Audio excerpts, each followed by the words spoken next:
You ask Tiger to solve. This deals with linear equations with one unknown. The final result is r equals 4. Let's solve it step by step.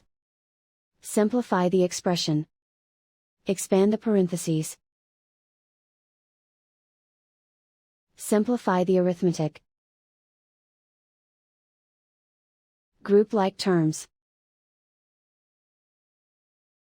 Multiply the coefficients. Expand the parentheses. Group like terms. Simplify the arithmetic. Swap sides.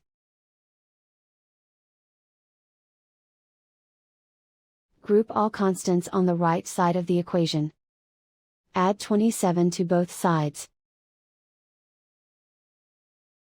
Simplify the arithmetic.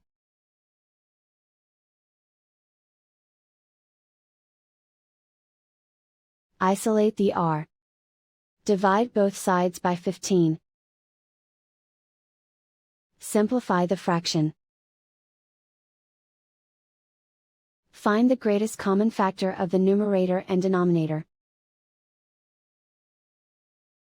Factor out and cancel the greatest common factor. And so the final result is r equals 4.